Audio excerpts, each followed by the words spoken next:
Quand on aspire à la grandeur, le spectre des accomplissements s'agrandit de jour en jour. Certains rêvent de gloire, de fortune, de graver à jamais leur nom dans l'histoire, et d'autres, peut-être plus modestement, cherchent seulement à marquer leur histoire, à repartir d'ici avec quelques souvenirs et des émotions que la plupart n'expérimenteront jamais. Mais quand il s'agit de marquer son histoire, on se doit au moins d'aller chercher bien au-delà de ses standards, de ses limites, d'aller puiser au fin fond de ses entrailles pour transformer et polir nos instincts les plus bruts en de petits diamants qui enrichiront notre mémoire. Mais que t'a-t-il dit à toi, ton instinct ?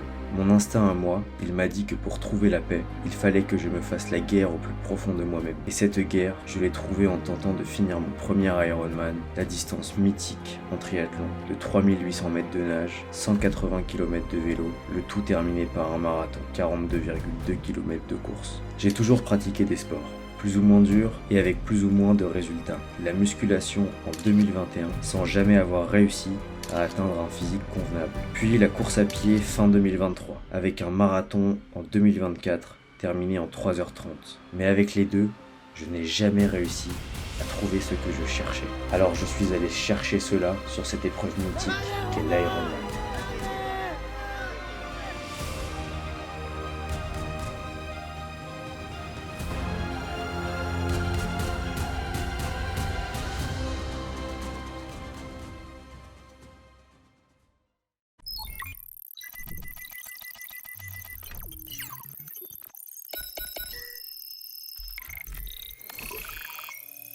S'il y a bien une chose qui est dure dans le triathlon, c'est de ranger le vélo dans le sac. Putain, c'est fait. Ouah, c'était une galère. Sans nom.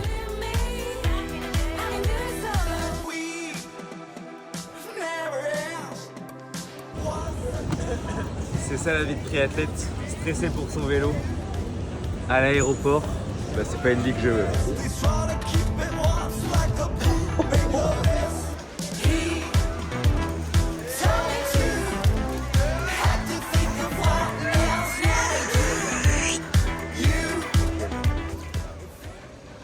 Bon, ils sont pas au courant la location, hein. Ils sont pas au courant qu'on a mis Mais ça passe. un putain de vélo. C'est provisoire. Ça passe. Vamos. C'est bon? Ouais, c'est bon, c'est bon. Oh, let's go.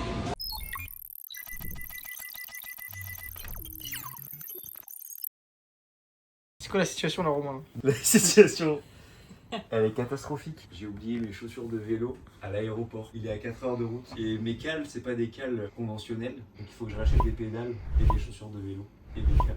Waouh, c'est la situation la plus catastrophique du monde. Mais comme t'es un super youtubeur, tu pleures pas face à la caméra. Non mais après quand il va couper, je vais pleurer.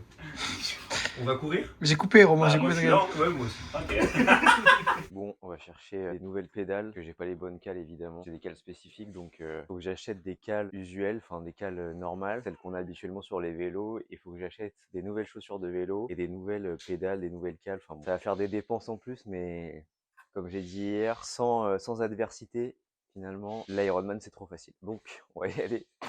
Et ça va encore me coûter cher cette histoire. Bon, c'est un peu la loose hein, d'être là maintenant. Mec, il a pas.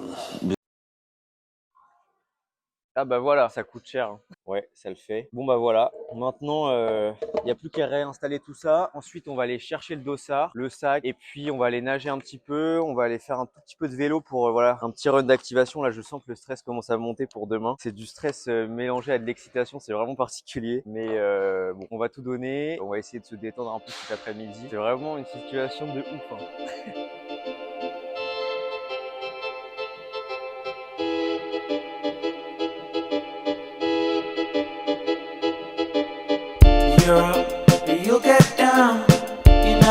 Bon ok, on va pouvoir aller s'enregistrer. On va aller récupérer le sac, les sacs de transition. Il n'y aura plus qu'à faire les sacs, déposer les vélos ce soir et Neres bien fort.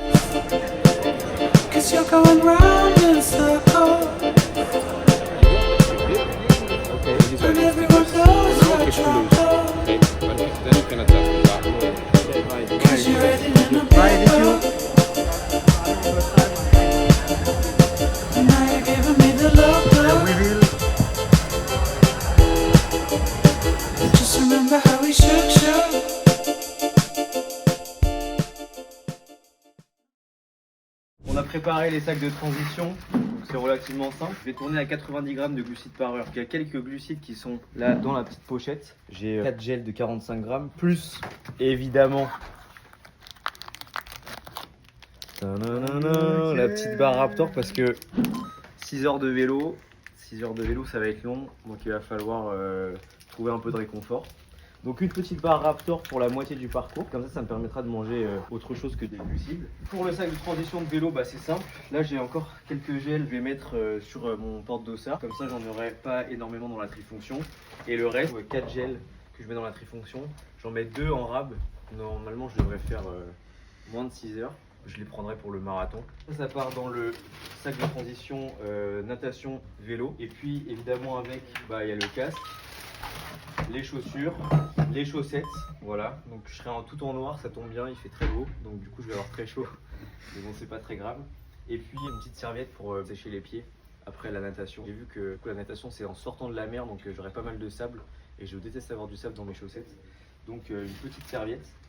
Et puis voilà, là pour la course, c'est assez simple. J'ai mes chaussures, évidemment, c'est pas les chaussures avec lesquelles j'avais prévu de courir, mais elles vont quand même faire l'affaire. J'ai fait 500 km avec et puis ça s'est très bien passé, elles sont assez confortables. Une petite casquette parce qu'il va faire chaud. Des gels, donc là ça va être un gel toutes les 45 minutes. Globalement sur le marathon, on va être un peu haut en glucides. Justement, j'ai plus de gel de prévu, j'ai 75 grammes. Si jamais je sens que je peux pas l'avaler maintenant dans le gel, mais dans 5 minutes, même si ça me fait du 60 grammes ou même du 50 grammes par heure sur le marathon, ça va quand même le faire. J'en prévois un tout petit peu plus au cas où. Voilà, normalement j'ai rien oublié. Ce que je rajoute est dans le sac de transition vélo course à pied. Je vais rajouter à la fois 2 flasques avec des électrolytes. Donc c'est le Play de chez Raptor Nutrition. Et petite barre au cas où le marathon à un moment ça devient dur. Je prends une petite barre et puis ça réconfortera. Donc voilà les sacs de transition. Là on va aller les poser, on va faire le check-in du vélo.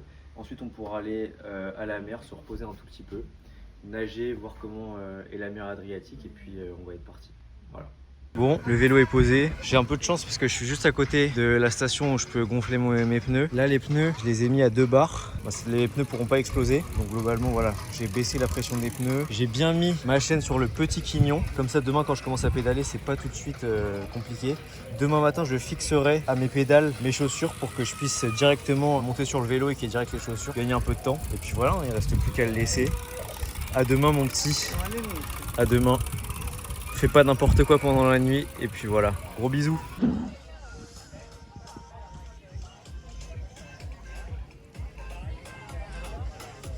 Recharge glucidique, c'est pour le vlog. Il y a un nouvel arrivant, c'est Giovanni Mussolini.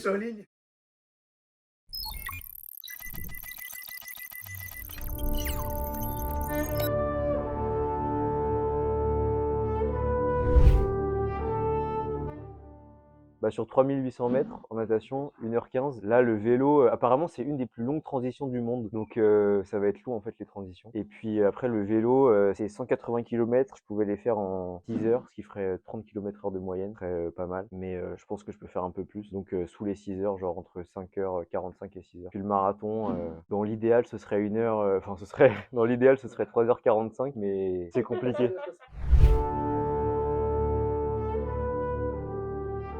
Ouais, la préparation, elle a commencé en février, donc tout début février, avec 5 entraînements par semaine de triathlon. C'est là où j'ai commencé la natation, où j'allais 2 fois par semaine. J'ai commencé le vélo et la course à pied. J'avais déjà fait un marathon avant. Je connaissais pas les 2 disciplines, les 2 premières. Après la course, c'était plus tranquille, mais commencer le vélo et la natation, ça a été assez compliqué au début. Et puis au fur et à mesure, ça s'intensifie. Je suis passé très rapidement à 6 séances par semaine, où je rajoutais 2 séances de muscu quand même pour garder un peu de force. Et puis rapidement, on est passé à 7 séances, où là, vraiment, ça commençait à devenir intense. Et au mois de juin, j'ai eu le triathlon de Deauville, taille M, c'est la distance olympique. Et à ce moment-là, après ce triathlon-là, je suis passé à 8 entraînements, 9 entraînements par semaine de triathlon. Là, j'ai eu beaucoup moins de temps en fait et d'énergie à consacrer à la musculation. Donc là, ça a été compliqué.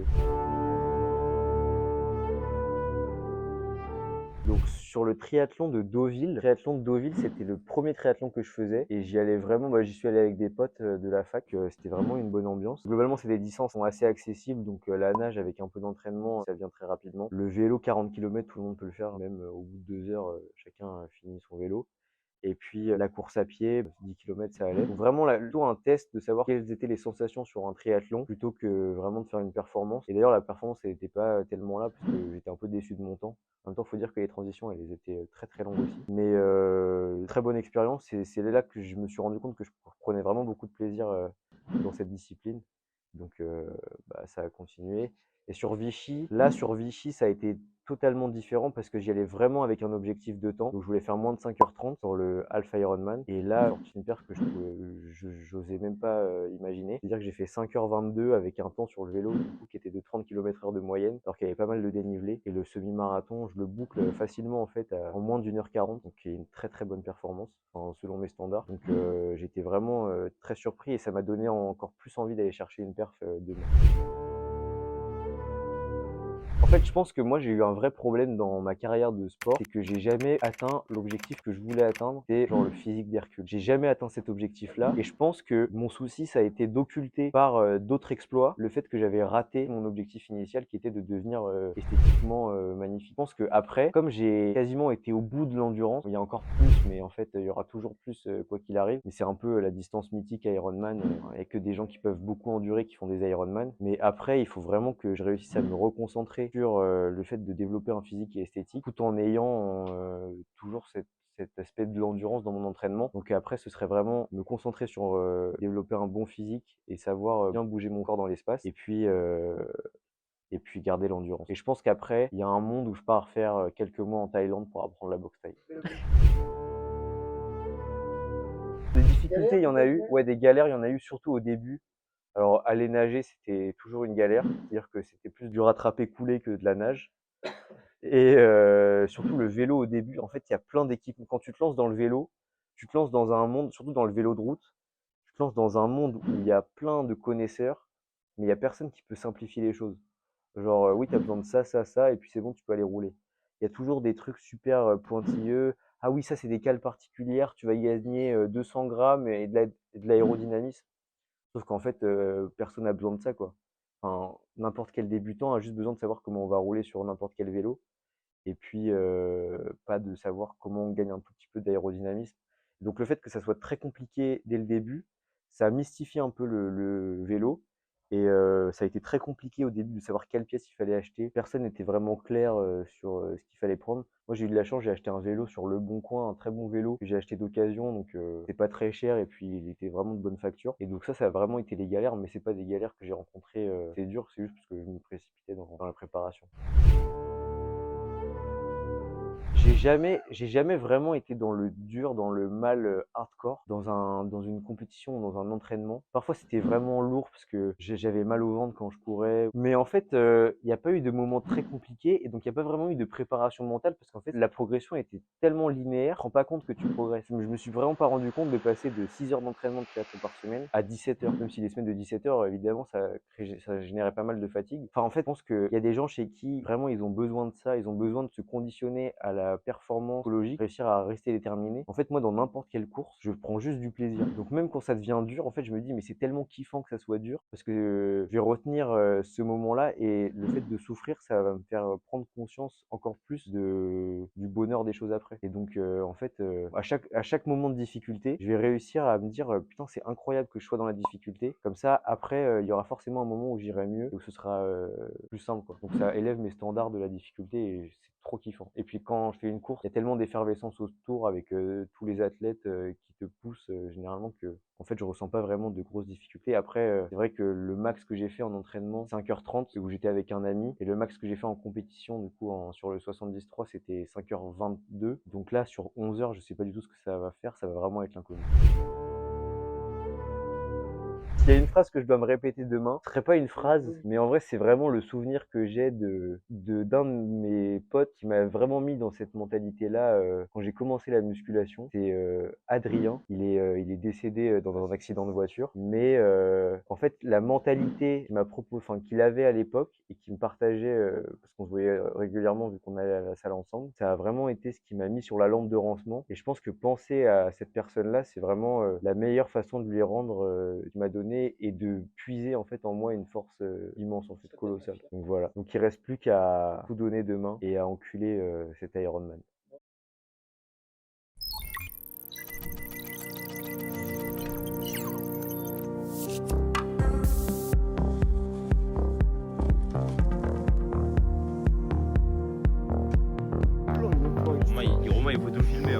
laisses la cam ou je suis avec toi? Ah non mais ça c'est exceptionnel, hein. Si je fais la grosse commission là.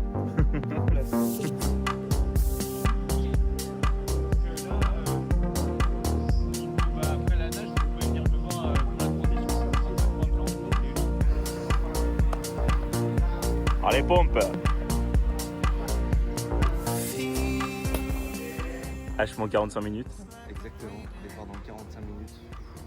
Mais moi je vais pas partir dans 45 minutes parce que je suis pas professionnel. Enfin, j'ai tenté de leur envoyer un mail en leur montrant mes perfs, ils ont pas voulu. Là, en vrai, t'es avec les meilleurs sportifs amateurs. Et tu fais partie de ces personnes. C'est une dinguerie, hein. Mais c'est vrai, frère, c'est vrai. C'est vrai. Là, c'est même pas le 1% de la population du monde. Ouais. Et là on voit les bouées là. Et tu vois les autres bouées tout là-bas? C'est magnifique où tu vas nager non, dans tu les le vois pas. C'est totalement normal.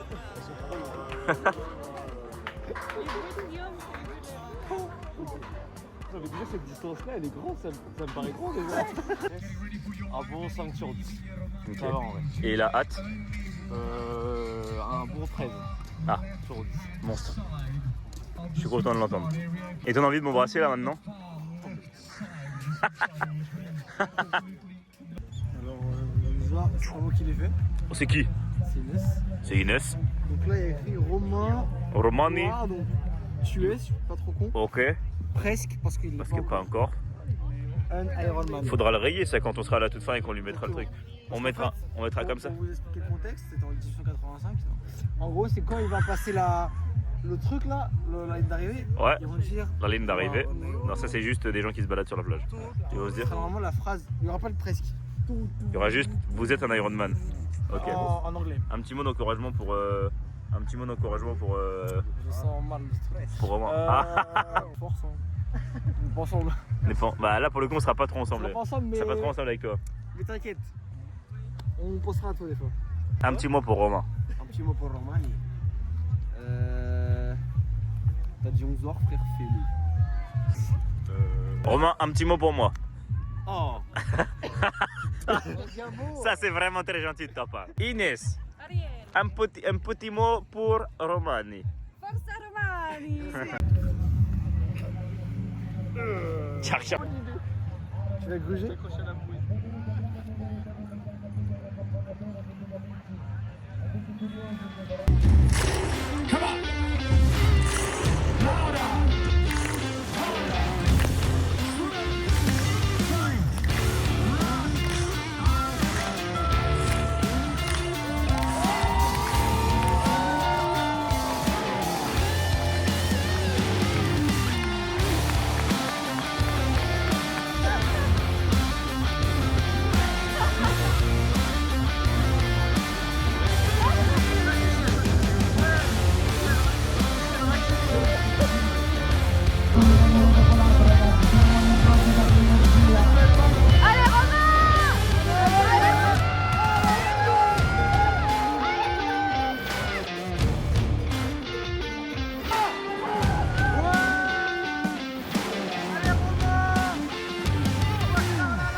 Allez Romain, allez frère. Allez, allez. Allez gros, allez, allez. Allez Romain, allez Romain. Allez Romain, allez frère. Lâche pas, lâche pas. Lâche pas frère. Allez Romain. Allez Romain.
J'ai fini mon premier Ironman. Quelle épreuve! Quelle épreuve longue et dure. C'était beaucoup plus dur que ce que je pensais. Je pense que j'ai vraiment sous-estimé la difficulté de la course. Quand je disais sub 11 heures, j'avais aucune idée de ce que ça représentait sincèrement. Le niveau de difficulté, rien que du vélo, en fait, c'était inimaginable. Et la course à pied, j'étais très loin de pouvoir me projeter dans un tel niveau de difficulté. Donc j'ai trouvé ce que je cherchais, c'est-à-dire de la difficulté. Et alors là, mes standards de ce que je trouve difficile ou non, je pense qu'ils ont explosé. Et plus rien ne sera comme avant en termes de ressenti des choses. Parce que là, pour le coup, j'ai été très loin dans les profondeurs de mon être. J'ai été chercher ce qu'il y a de plus précieux en moi, c'est-à-dire toute la détermination et la rage de vaincre en fait. Que ce soit à la fin du vélo ou tout au long du marathon, ça a été un combat contre moi-même abominable, sans relâche. Ça a été dur à tous les kilomètres. Il n'y a pas eu une seule fois où c'était plus facile qu'une autre. Et puis même, ça a eu tendance à s'endurcir au fur et à mesure que les kilomètres passaient. Donc bon, au final, le marathon, les 180 km de vélo et les 3800 mètres de nage sont passés. Je vais vous faire un petit récap de cette course, de cette très longue journée, très longue journée, mais remplie de bonnes choses. Donc pour commencer le débrief de la course, on va commencer par l'arrivée le matin. J'avais pas tellement de stress. Honnêtement, j'étais même plutôt excité à l'idée d'aller faire la course. Ce qui me stressait le plus, c'était surtout que tout le monde passe une bonne journée. Parce que c'est vrai que c'est une journée qui m'est dédiée entièrement, vu que mes amis et ma copine étaient venus spécialement pour moi. Donc globalement pas de stress vis-à-vis de la course. La mer était très chaude. On n'est pas passé loin de pas avoir le droit à la combinaison parce que l'eau le matin de la course était à 24 degrés, sachant que la combinaison de nage est interdite au-dessus de 24,6 degrés, ce qui nous laissait peu de marge, mais donc une eau chaude, calme, sans vraiment beaucoup de courant. Donc on était parti dans de très bonnes conditions pour la natation. Et puis voilà, la course démarre, je prends mon envol dans la nage. C'est un moment un peu particulier parce qu'il y a vraiment l'effervescence du speaker, l'effervescence des athlètes. On croise nos regards, on s'échange quelques mots, pas grand-chose, mais ça suffit pour faire déjà monter la tension. Et puis voilà, je m'élance dans les 3800 mètres qui m'attendent, dans la mer Adriatique. Honnêtement, ça se passe très bien dès le début. Tout de suite, j'ai posé ma nage. Le parcours était plutôt simple. Globalement, c'était une très grande boucle, forme de rectangle quasiment. Un aller-retour finalement dans la mer Adriatique. Donc le premier aller se passe très bien. Je prends pas énormément de coups, voire très peu en fait de coups. Je me mets plutôt à l'écart. Voilà, je sais que 3800 mètres c'est long. Au pire, et 100 mètres en plus, ça va rien changer sur mon temps total. Et donc je me mets à l'écart. Je vois que mes temps à chaque 500 mètres sont plutôt bons. Moi, ce que je visais, c'était aux alentours de 2 minutes par 100 mètres. Au début, je suis un peu en dessous des 2 minutes, plutôt aux alentours des 1 minute 55. Et puis, j'imagine qu'il y a eu un peu de courant au bout d'un moment. Et donc, au bout de 500 mètres, je passe à 2 minutes, 2 minutes 5, 2 minutes 10. Ça alternait en fait à chaque segment. Donc voilà, j'alternais en fait entre plusieurs allures de course en fonction des courants et en fonction de si jamais je devais tourner, si j'avais un peu dévié de ma trajectoire par rapport au way. Mais globalement, la nage se passe très bien. Pas eu de moment un peu de stress, pas eu de moment où j'ai senti que je cherchais mon souffle. Finalement, c'était assez limpide. J'ai posé ma nage, j'ai réussi à trouver un rythme qui me convenait quasiment dès le début. Et puis les 3800 mètres se sont passés sans accroche. Je finis la nage en 1h18, ce qui était le temps à peu près estimé. Moi, je voulais faire secrètement sous les 1h15. Mais bon, j'ai quand même commencé la natation il y a 8 mois. Et en 8 mois, on sort pas non plus une nage historique. Mais j'étais très content, voilà, sous les 1h20, entre 1h10 et 1h20, c'est ce que je voulais. C'est ce que j'ai eu, 1h18. Je sors de la natation, puis vient la première transition. C'est la transition la plus longue que j'ai jamais faite de toute ma vie. Il y avait quasiment 1 kilomètre de transition entre la nage et le début du vélo. Il y avait 1 kilomètre. Mon tracé Strava, il me met 850 mètres, il me semble. Mais j'oublie de lancer la transition directement après la nage. Donc je pense que j'ai vraiment 1 kilomètre de transition. Ce qui fait que déjà, il y a au moins 5 minutes de course. Et puis, il faut changer, retirer la combinaison, mettre son casque, son porte-dossard, ses chaussettes de vélo, courir avec son vélo. J'en profite pour voir mes amis et ma copine qui m'attendent juste devant mon vélo pour prendre une petite vidéo. J'en ai profité pour danser un petit peu. Donc je m'élance sur le vélo. Donc la transition 1, il me semble qu'elle est faite en 9 minutes à peu près. Donc 9 minutes pour une transition, c'est immense. Et là, avec mon temps à la nage et mon temps sur la première transition, je commence à me dire que le sub 11 heures pourra pas passer, parce que sub 11 heures, c'était si tout se passait bien sur chaque discipline et en comptant que les transitions font moins de 3 minutes. Donc pour le coup, c'était très compliqué à ce niveau-là. Pour pour le timing. Et donc je vois que la transition fait 9 minutes, je me dis c'est pas grave, on va voir ce que j'ai sur le vélo. Et alors là, le vélo commence à pédaler et des sensations de fou. Je n'ai jamais eu des jambes comme ça au vélo. Sur les 20 premiers kilomètres, je suis à 35 de moyenne. J'ai jamais été à 35 de moyenne de toute ma vie. Ou quand je l'ai été, j'étais dans le dur. Et là, je suis en début de zone 2 cardiaque, et je suis à 35 de moyenne. Avec aucun rafting. J'étais seul. J'ai été seul sur le parcours du début à la fin, sauf un moment, mais j'étais seul à 35 dans les marais salants d'Italie, et je bombarde, j'ai les jambes, et je me dis que le vélo va très bien se passer. Donc le vélo, c'était un parcours très plat, mais très chiant, parce que on devait avoir au moins 120 km sur une autoroute. Et donc l'autoroute, certes, parfois le bitume est très bien, mais alors qu'est-ce que c'est pénible, c'est chiant, on passe entre des usines, des champs, mais qu'on pourrait trouver aux alentours d'Ozores-la-Ferrière dans le 77 en France. Donc c'était pas un parcours exceptionnel. Mais donc voilà, 20 km pour aller jusqu'à l'autoroute, je rejoins l'autoroute, et là c'est tout droit, je suis sur les prolongateurs, et je baisse la tête. Voilà, je baisse la tête, je suis à 30, 32, 35. Donc je suis ma stratégie nutrition, c'est une stratégie qui est assez simple, assez courante. J'ai un gel de 45 grammes de glucides toutes les 30 minutes, donc ça me fait du 90 grammes de glucides par heure, qui est assez haut en glucides, mais c'est ce que j'ai entraîné avant pendant les entraînements à vélo, et j'ai commencé à vraiment entraîner ça 2 mois auparavant. Donc là, j'étais rodé sur la stratégie de nutrition. Je continue, voilà, c'est l'autoroute, peu de relance. En fait, c'est 2 boucles avec 2 allers-retours, un gros aller-retour au bout de l'autoroute, et il y a 2 montées qui sont quand même assez dures, mais 2 fois la même montée. Donc je continue sur mon vélo, l'autoroute se passe, j'arrive sur la première montée.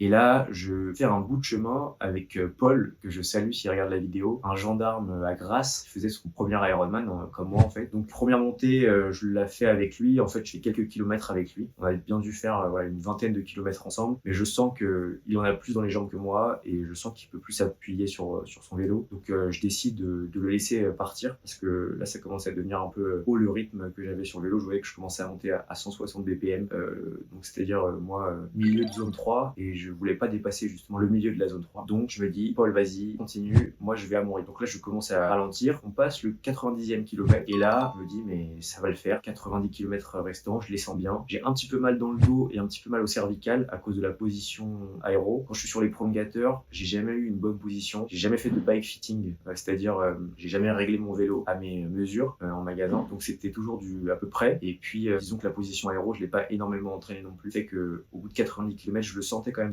dans les lombaires, et je le sentais également dans les cervicales, mais ça s'est quand même bien passé, et là ça me met en confiance pour la moitié qui me reste à vélo. Et donc j'entame les 90 derniers kilomètres avec vraiment le smile, le sourire, et en plus une petite barre Raptor Nutrition pour me régaler. Vraiment ça fait du bien, parce que du coup au bout de 3 heures, j'ai mangé 270 grammes de glucides en gel, donc plus les gels que j'ai mangés avant la natation, après la natation. Donc ça commençait à faire beaucoup sur l'estomac et avoir un petit peu de solide.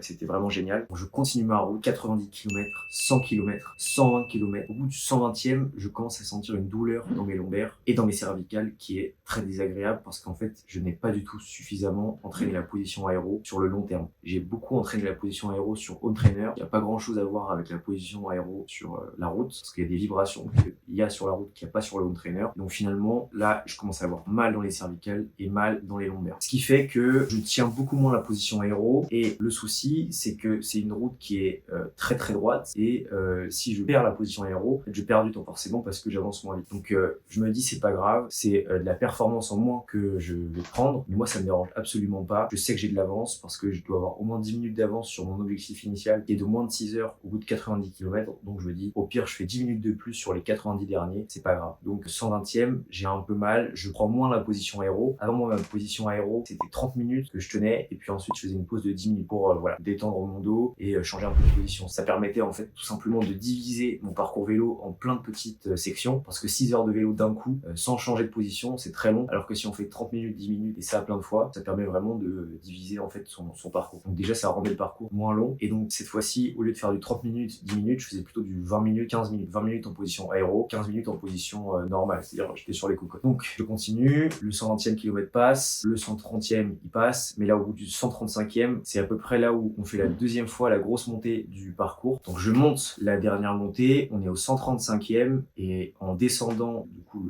l'autre versant de la colline, parce qu'on montait une colline, je sens que globalement mes jambes ne répondent plus trop et il me reste voilà un peu plus de 40 km qui représentent entre 1 heure et 1 heure et demie en fonction de l'état de mes jambes. Et pour le coup, j'ai un peu peur. Je ne suis plus en position aéro, donc je prends beaucoup plus de vent, j'ai moins de force dans les jambes et je sens que je suis vraiment fatigué. Et donc ça met déjà dans un état d'esprit qui est un peu compliqué sur la fin du vélo. Mais bon, je tiens bon, c'est bientôt terminé, j'ai fait le plus gros du parcours, donc je suis content. Le souci, c'était les 20 derniers kilomètres, kilomètre 160, on sort de l'autoroute et là un vent de face énorme. Le vent de face aura eu raison de ma peau parce que sur les 20 derniers kilomètres, je ne dépasse pas les 25 km/h. C'était abominable en fait, je pouvais pas avancer, mes jambes n'avaient plus de force et je prenais plein de vent, donc ça a été très dur.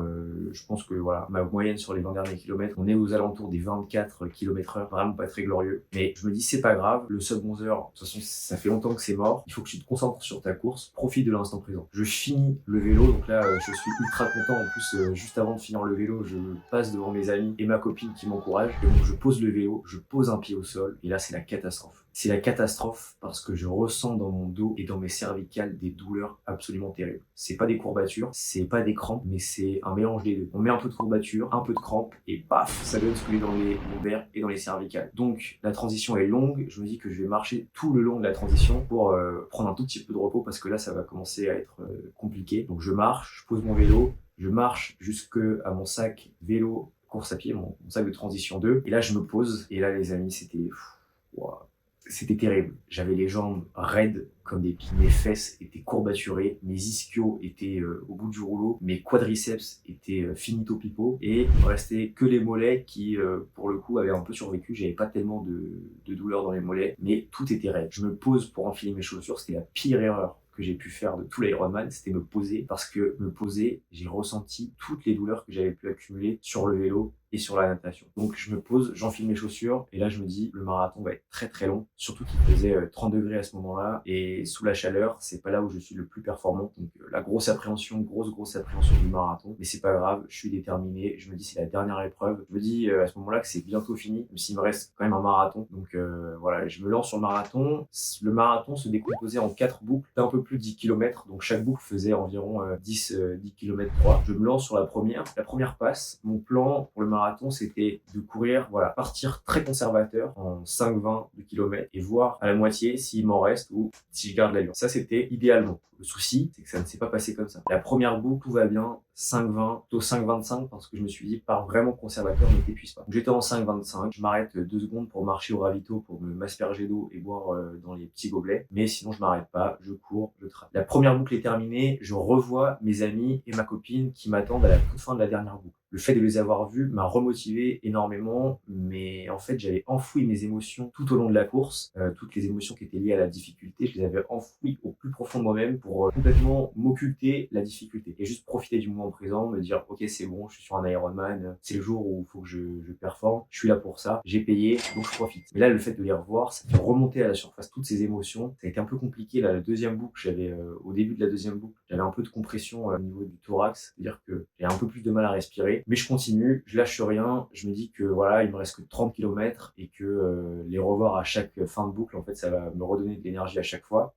Donc je continue, pas de panique, je suis dans ma bulle, voilà, j'essaie de sourire un maximum. Je finis la deuxième boucle avec une allure un peu plus faible, je devais être en 5,40 sur la deuxième boucle parce que forcément en fait j'avais moins d'énergie dans les jambes, il faisait vraiment chaud et donc ça m'a obligé de ralentir parce que sinon mon rythme cardiaque montait beaucoup trop et je voulais pas du tout finir les 20 derniers kilomètres à marcher, donc je me suis dit que j'allais ralentir et surtout ce qui m'a fait ralentir c'était que tellement il faisait chaud sur les ravitaux, j'étais obligé de m'arrêter pour vraiment bien boire et bien m'asperger d'eau. Au début les ravitaux, je marchais uniquement sur la section haut. Le souci, c'est que plus on avançait dans les boucles et plus je m'arrêtais pas uniquement sur la section haut, mais j'avançais un peu plus, je m'arrêtais jusqu'aux électrolytes, jusqu'au gel, puis en fait je marchais tout au long du ravito. C'était sur vraiment les 2 dernières boucles, je marchais tout au long des ravitaux et je me posais pas de questions. Mais la deuxième boucle ça allait encore, même s'il faisait quand même très chaud. À la fin de la deuxième boucle ça devient très compliqué, mais je tiens bon, mais je sens que je peux plus avancer aussi vite. Voilà, je suis en 5,50, 5,45 du kilomètre, continue, je donne tout mais j'ai plus rien. Voilà, je suis dépossédé de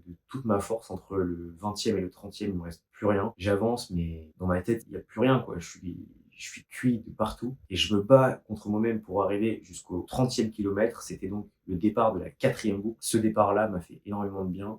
toute façon, vous le voyez, quand j'arrive au départ de la 4e boucle sur la vidéo, dans mon regard passe plus rien. C'est on remballe les cartons, c'est finito. Mon cerveau, il a pris ses vacances, il s'est tiré parce qu'il n'y avait plus rien. C'était silence radio. Je ne savais plus où j'étais. Le fait d'être arrivé sur la dernière boucle et savoir que c'était la dernière fois que je passais à droite plutôt qu'à gauche pour aller rejoindre la finish line, et moi je passais à droite justement pour refaire un tour, ça m'a fait vachement de bien. Et surtout le fait que mes potes m'accompagnent sur 500 mètres pour m'encourager en me disant que c'est les 10 derniers et que après je suis enfin un putain d'Ironman, ça remotive grandement. Et donc je me lance sur la dernière boucle. Là il y a Jean-Baptiste qui me dit: mec, il te reste 10 km de tout ce que t'as. Quand Jean-Baptiste me dit ça, donc c'est avec lui que j'ai fait le marathon, dans ma tête, je prends conscience de ce que je suis en train de faire, c'est-à-dire que je suis en train de terminer un putain d'Ironman dans 1h, 1h15, 1h30, j'aurais terminé mon Ironman. Je ferais partie des quelques personnes dans le monde qui ont fini cette distance mythique et qui ont vécu des choses très très compliquées physiquement et mentalement. Et à cette idée-là, tout de suite, je me remotive. Je me dis que c'est bientôt la fin et que je vais pouvoir enfin profiter de moi, mon instant de gloire, entendre le speaker dire que enfin, Romain, you are an Ironman. Donc je pense à ça, je cours. Bon, je cours pas non plus très rapidement, hein. Je dois être à 6 minutes du kilomètre parce que j'ai plus de jus. Et voilà, 31e, 32e, jusqu'au 35e, c'est dur. Je fais demi-tour au 36e kilomètre et je sais qu'il me reste plus que 6 kilomètres, terminer mon Ironman. Et donc là, je donne tout, passant 5,45, 5,30. Je reprends, la machine reprend petit à petit. Je m'arrête plus au ravito, je me jette juste de l'eau sur la tête. Je reprends le rythme que j'avais au début de la course. Et puis là, arrive le moment où les lignes se séparent, les trajets se séparent. Ceux qui vont à droite pour refaire des boucles, et moi qui vais continuer à gauche pour aller à la finish line. Pour arriver à la finish line, il y a 200 mètres. Je vois quelques personnes qui finissent comme moi. Je décide de tracer pour me dire, j'aurai une bonne photo de fin d'Ironman. Spoiler, elle était éclatée. Et donc voilà, je vois le fameux tapis rouge qui nous attend, qui attend chaque finisher, la grande arche avec le logo Ironman en haut et l'écran qui affiche les temps de chacun des finishers. Et j'entends de plus en plus le speaker qui dit: You are an Ironman à chacun des finishers. Ce moment-là, je me rappelle plus trop de ce que je pense à ce moment-là. Je pense juste à exploser la petite cloche que chacun doit sonner quand il a fini son premier Ironman. Et donc moi, je ne sonne pas la cloche délicatement, je frappe dans la cloche avec toute la frustration et tous les sentiments de difficulté que j'ai accumulés au fur et à mesure de la journée. Donc là, je tape dans la cloche, je passe à côté de mes proches qui étaient dans les tribunes à ce moment-là. Je passe la ligne d'arrivée et finalement, le speaker me dit: You are an Ironman. À ce moment-là, dans ma tête, en fait, je me rappelle même plus exactement de ce qui se passe. Je sais juste que je suis aux anges, que j'ai enfin terminé ma journée, qu'on me remet ma médaille et que c'est fini. J'ai terminé mon Ironman à 21 ans. Ensuite, on a un petit comité d'accueil. Voilà, on peut aller manger, boire un petit peu. Alors, il y avait beaucoup de bière. Moi, je suis resté sur de l'eau et de la pizza parce qu'on est quand même au pays de la pizza. Donc, je me suis un peu restauré, j'ai fait graver ma médaille et j'avais qu'une seule envie, c'était de retrouver mes amis à la sortie. On s'est retrouvés. Voilà, à ce moment-là, j'ai eu du mal à contenir les larmes et puis cette journée s'est terminée. Elle s'est terminée sur la plus belle des touches, c'est-à-dire j'avais fini un Ironman et j'étais avec les gens que j'aimais le plus au monde. Donc, maintenant que j'ai la médaille, beaucoup m'ont demandé, mais Romain, qu'est-ce que tu vas faire après? C'est sûr que tu vas te relancer dans quelque chose d'encore plus dur. Mais en fait, la réalité, c'est que avoir fait un Ironman, ça m'a pas tant fait plaisir que ça. Sur le moment, j'étais très content de l'avoir terminé. Et ce qui m'a vraiment fait plaisir, c'est la préparation. C'est d'avoir été à chacun des entraînements sans me poser de questions, même si j'avais pas forcément envie d'aller nager, pas forcément envie d'aller faire du vélo alors qu'il faisait moins 8000 dehors et que j'avais pas d'affaires d'hiver, ni d'aller courir alors qu'il pleuvait. En fait, ce qui est le plus important dans le fait d'avoir fait un Ironman, c'est de s'être entraîné pour faire un Ironman. Et donc, au final, ce que je recherche, moi, dans le sport, c'est mon accomplissement personnel et pas un accomplissement qui va être,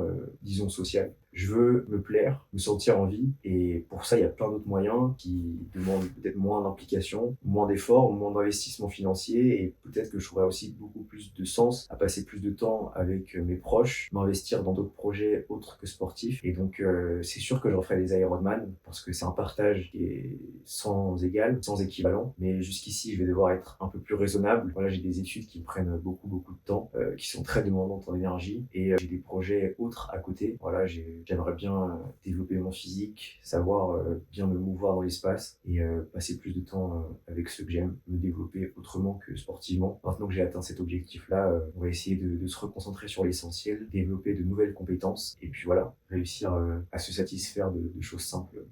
Il me semble que c'est l'essentiel.